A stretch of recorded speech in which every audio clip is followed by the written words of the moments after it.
होता है। उसकी नज़र फटी की फटी रह जाती है उस ट्रक ड्राइवर का और कहता है, अरे तू तो वही बूढ़ा आदमी है ना जो हमारे पास भीख मांगने के लिए आया था। उस ट्रक ड्राइवर की बात सुनकर गोपाल कहता है, हाँ मैं वही हूँ जो तुमने मुझे एक रोटी के लिए मारा।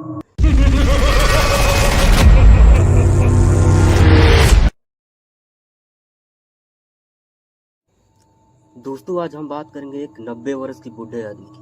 वो कैसे अपनी जिंदगी जीता है और कैसे उसकी मृत्यु हो जाती है। उस बूढ़े गोपाल के पास घर द्वार, बेटा, बेटे, यानी कि उनका एक छोटा सा परिवार भी था। सब लोग खुशी खुशी रहते थे। लेकिन अचानक क्या हुआ जो उस बूढ़े को अकेला जीना पड़ा। आइए इस कहानी को जानते हैं। दोस्तों, ये वीडियो बहुत ही डरावनी और खतरनाक होने वाली है।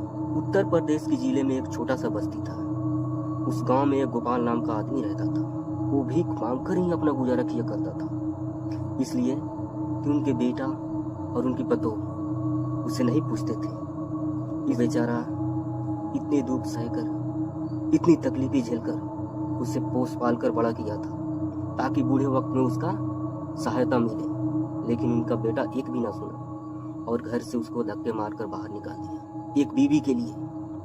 तो आइए दोस्तों, आगे की तरफ चलते हैं। गोपाल घर के निकल जाने के बाद से वो अपनी जिंदगी जीने के बारे में सोच रहा था। आखिर इस उम्र में वो कहाँ जाएगा, कैसे 2 वक्त की रोटी चलाएगा। गोपाल यही सोच कर अपनी जिंदगी के बारे में सोचने लगा। लेकिन गोपाल उस गांव से हटकर कुछ दूसरे गांव में एक छोटा सा बस्ती था। उसी बस्ती में गोपाल एक छोटा सा झोपड़ी में रहता था। वो भीख मांगकर ही अपना गुजारा किया करता था ताकि उसकी उम्र 90 वर्ष की हो चुकी थी। 90 वर्ष की उम्र में उससे काम भी कोई नहीं हो पाता था। लेकिन 2 वक्त की रोटी चलाने के लिए, अपनी जिंदगी जीने के लिए उस उम्र में वो बूढ़ा भीख मांगकर ही अपना गुजारा किया करता था। एक दिन गोपाल भीख मांगने के लिए दूसरे गांव चल पड़ता है। चलते चलते एक जंगल आ जाती है। उस जंगल में गोपाल सोचता है, ये तो जंगल काफी लंबा चौड़ा है, हमें कम से कम इस रास्ते को पार कर जल्दी से उस गांव में 2 वक्त की रोटी और पानी के लिए भीख मांगना पड़ेगा। फिर गोपाल सोचकर चल पड़ता है गांव की तरफ। फिर गोपाल चलते चलते गांव में पहुंच जाता है। उस गांव में जाकर एक आदमी से कहता है, बेटे खाने के लिए मुझे एक कुछ अन्न पानी दे दे बेटे। फिर गोपाल की बातें सुनकर एक आदमी उसे 2 रोटी और 10 रुपए दे देती है। फिर गोपाल इतना लेकर वो दूसरे के पास जाते हैं। फिर गोपाल का रोजी रोटी वही था, भीख मांगकर उसे अपना गुजारा चलाना पड़ता था। गोपाल चलते चलते काफी उन्हें शाम भी हो गई थी। गोपाल सोचने लगा, आज के लिए तो कुछ खाने के लिए हो गया, अब चलते हैं घर, नहीं तो शाम हो जाएगी तो फिर मैं बूढ़ा हूँ, मेरे आँख से भी दिखाई नहीं देती। शाम होने से पहले हमें घर निकलना होगा। फिर गोपाल शाम होने से पहले अपनी गांव की तरफ वापस आ जाता है। कुछ जो रोटी पानी मिला था वो बेचारा खाना खाकर सो जाता है। गोपाल अपनी जिंदगी ऐसे ही जीता था, ऐसे ही उसका गुजारा चल रहा था, क्योंकि उसके सहारे कोई दूसरा काम भी नहीं था और बची हुई जिंदगी गोपाल को भीख मांगकर ही गुजारा करना पड़ता था। ना तो उसको बेटा पूछता था, ना ही उसकी बेटा की बीवी। गोपाल रोज की जैसे रोज जाता और भीख मांगकर घर वापस आता और 2 वक्त की रोटी बनाता और खाता। जो पैसे उससे भीख में मिलता था उस पैसे से कुछ कपड़े वगैरह अपना लेता था बाजार से, और ऐसे भी कोई गरीब आदमी को मार्केट वाला भी एक कपड़ा कुछ अपने तरीके से दे देता था। तो दोस्तों, गोपाल बची हुई जिंदगी अच्छे से गुजार रहा था। अचानक गोपाल की तबीयत बहुत ही खराब हो गई। वो ना ही चल पाता था और ना ही बिस्तर से उठ पाता था। उनकी तबीयत काफी खराब हो चुकी थी। गोपाल सोचने लगा, आखिर मैं ऐसे ही पड़ा रहूंगा तो मुझे मरने में कोई टाइम नहीं लगेगा। मैं बहुत बीमार पड़ गया हूँ, मेरे इस उम्र में सहायता करने वाला कौन है जो मेरा बेड़ा पार करेगा। गोपाल इतना सोचकर रोने लगा। 2-4 दिन ऐसे ही बीत गए। अब गोपाल की तबीयत काफी दिन पर दिन बिगड़ते जा रही थी। गोपाल सोचने लगा, हे भगवान, अगर मैं ऐसा ही पड़ा रहूंगा भूखा मर जाऊंगा। ना ही मेरे घर में खाने के लिए कुछ रोटी है और ना ही इलाज करवाने के लिए कुछ पैसा। ताकि डॉक्टर से इलाज करा सकूं।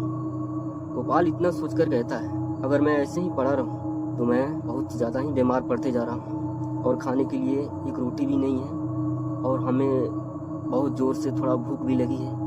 क्यों ना हम उस गांव में जाते हैं और कुछ गांव वालों से खाने के लिए रोटी मांगते हैं। फिर इतना गोपाल सोचकर जैसे तैसे कर बेचारा बिस्तर से उठकर खड़ा होता है एक डंडे के सहारे। फिर गोपाल सोचता है, खड़ा तो हो गया हूँ, कैसे भी कर उस गांव में जाना होगा। कैसे कैसे कर वो गांव की तरफ जाता है। गोपाल की तबीयत इतना खराब था कि वो चल भी नहीं पा रहा था। जैसे तैसे कर वो रास्ते में 2-3 बार बैठकर आराम कर ही गया था गांव में। वो रास्ते में 3-4 बार बैठकर ही गोपाल आराम से गांव में आ जाता है। गोपाल एक घर के पास जाता है और कहता है, बेटे मुझे खाने के लिए कुछ रोटी दे दो बेटे, मैं बहुत भूखा हूँ और बीमार भी हूँ। 2-4 बार गोपाल आवाज देता है। तभी गोपाल की आवाज सुनकर एक अंदर से आदमी आता है और कहता है, क्या है?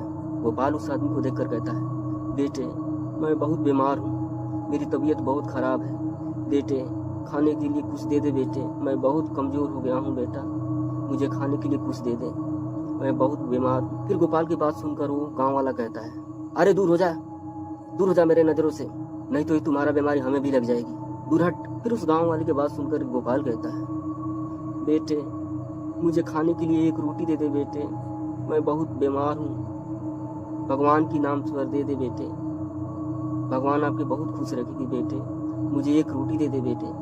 फिर गोपाल के बात ना मानते हुए वो गांव वाला उस गोपाल को बहुत जोर से धक्का दे देता है।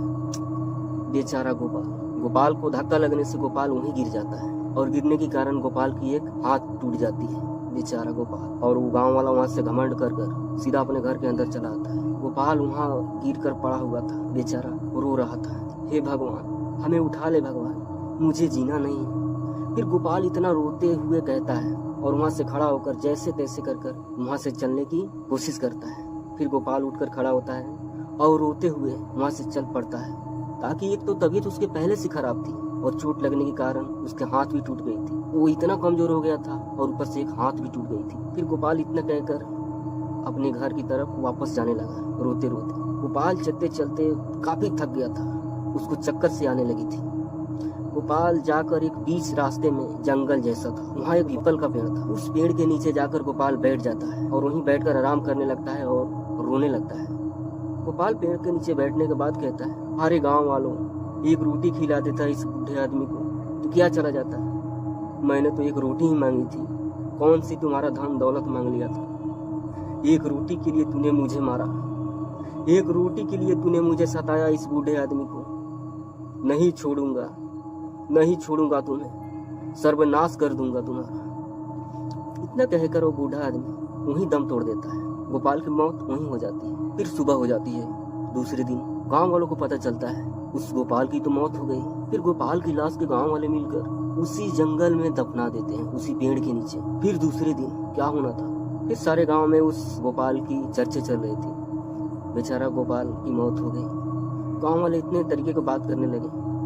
फिर 2-4 दिन बीत जाने के बाद उस रास्ते में काफी रात को 10 बजने वाली थी, उस जंगल में इतनी तेजी से हवाएं उठने लगती हैं, चारों तरफ पेड़ हिल रहे थे और इतनी धूल उड़ रहे थे, ऐसे लग रहा था कोई भूत वहां पे है और इतना हवाएं चल रही है। फिर वो जंगल इतना डरावना लग रहा था, ऐसा लग रहा था कि उस किसी से चीख कर कुछ कह रहा है। कुछ देर बीत जाने के बाद 12:02 हो रही थी, तभी उस रास्ते से एक ट्रक आ रहा था। उस ट्रक की स्पीड काफी 80 और 90 के बीच में थी और उस जंगल में इतना हवाएं चल रही थी, इतनी तूफान की जैसा हवा और धूल एक साथ चल रही थी और उस ट्रक ड्राइवर को कुछ दिखाई भी नहीं दे रहा था। वो ट्रक ड्राइवर सीधा आकर टक्कर मार देती है उस पेड़ में। दोस्तों उस ट्रक की एक्सीडेंट हो जाती है, ताकि इतना हवा था और एक्सीडेंट ऐसे हो जाती है जैसे कि उस ट्रक को जो ब्रेक होता है ना, ब्रेक, वो फेल हो गई थी।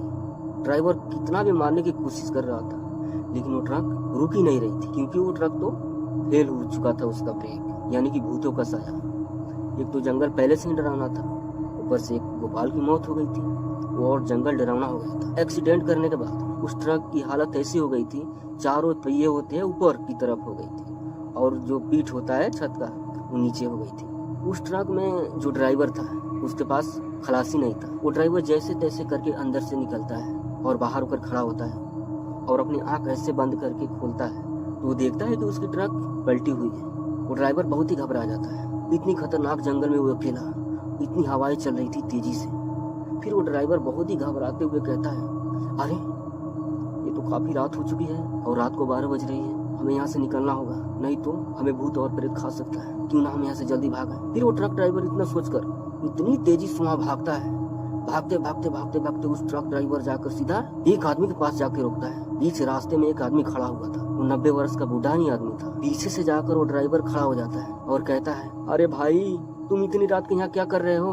तुम कौन हो भाई और इस जंगल में क्या कर रहे हो इतनी रात? तुम्हें पता नहीं है जंगल काफी डरावना है, खतरनाक है। चलो जल्दी भागो यहाँ से। मेरी तो ट्रक की एक्सीडेंट हो चुकी है और मुझे बहुत डर लग रहा है। चलो भागो जल्दी यहाँ से। फिर जब पीछे घूमकर वो आदमी खड़ा होता है, उसकी नजर फटी की फटी रह जाती है उस ट्रक ड्राइवर का और कहता है, अरे तू तो वही बूढ़ा आदमी है ना जो हमारे पास भीख मांगने के लिए आया था। उस ट्रक ड्राइवर की बात सुनकर गोपाल कहता है, हाँ मैं वही हूँ जो तुमने मुझे एक रोटी के लिए मारा, एक रोटी के लिए मुझे सताया। मैं बहुत बीमार था, तुमसे कोई धन दौलत पैसा तो नहीं मांगा था। एक रोटी दे देता मुझे तो तुम्हारा क्या चला जाता है। गोपाल की बातें सुनते हुए वो ट्रक ड्राइवर कहता है, छोड़ो इन सब बातों को और भूल जाओ, मुझसे गलती हो गई, कोई बात नहीं। अब चलो हम लोग साथ साथ चलते हैं, नहीं तो ये भूतिया जंगल हमें छोड़ेगी नहीं। कितनी जोर जोर से हवाएं चल रही, चलो हम लोग साथ में भागते हैं। फिर गोपाल ट्रक ड्राइवर की बात सुनते हुए कहता है, रुक जाओ, मुझसे बचकर जा नहीं सकते। तुम्हें लग रहा है मैं जिंदा हूँ? नहीं, तुम्हारे कारण हमारी मौत हो चुकी है। तुमने मुझे मारा, मुझे सताया, मैं बीमार था, तुमने मुझे धक्का दे दिया। फिर मैं वापस अपने घर की तरफ आ रहा था। अचानक मुझे अंधेरा जैसा दिखाई देने लगा। मैं पेड़ के नीचे बैठा और रोने लगा। अचानक मेरी शरीर से प्राण निकल गई, मेरी मृत्यु हो गई। उसके बाद से मैं बहुत ही खतरनाक भूत बन चुका। अब मैं तुम्हें नहीं छोड़ूंगा, चाहे जो हो जाए मैं तुम्हें मार के ही रहूंगा। फिर गोपाल की बातें सुनकर वो ट्रक ड्राइवर कहता है, अरे बाप रे बाप, आज तो निश्चित है हमारी मौत। फिर वो ट्रक ड्राइवर मन ही मन सोचता है, कोई ना कोई तो उपाय लगाना होगा। फिर वो ट्रक ड्राइवर सोचता है, अरे क्यों ना हम फोन कर अपने गाँव वालों को बुला लो, नहीं तो ये भूत हमें मार देगा। फिर वो ट्रक ड्राइवर पॉकेट में हाथ लगाता है मोबाइल निकालने के लिए, लेकिन उसकी मोबाइल तो एक्सीडेंट में ट्रक में ही गिर गई थी। फिर वो ट्रक ड्राइवर दौड़ते हुए जाता है ट्रक के पास और देखता है कि मेरे मोबाइल कहाँ है। फिर मोबाइल को देखने से पहले वो ट्रक ड्राइवर देखता है, अरे मैं तो यहाँ हूँ और इस ट्रक में कौन है? ये मेरे हमशक्ल जैसा कौन है? फिर वो ट्रक ड्राइवर देखता है, मैं यहाँ भी हूँ और वहाँ भी हूँ, आखिर क्या हो रहा है? फिर गोपाल अपनी वो शरीर को टच करता है और देखता है वो तो उसको पकड़ा नहीं जा रहा था, ताकि वो तो मर चुका था। उस ट्रक ड्राइवर की प्राण उसके शरीर से निकल कर भागी थी। उसको पता नहीं था वो ड्राइवर को कि वो मर चुका है। लेकिन फिर गोपाल की भूत आती है और जोर जोर से हंसकर कहती है, हा हा हा हा, जैसा करनी वैसा भरनी। अरे ड्राइवर, तुम्हारी मौत हो चुकी है, अब तुम जिंदा नहीं रहा। ये तुम हो, ये तुम्हारा आत्मा है। तुम तो ट्रक के नीचे पड़े हो, तब तुम मर चुके हो। अब तुम्हें हमारे साथ रहना होगा, जैसा करनी वैसा भरनी। तो दोस्तों इसके पार्ट आगे के वीडियो में बताएंगे, तब तक के लिए बने रहिए हमारे वीडियो के साथ। नमस्कार, गुड नाइट।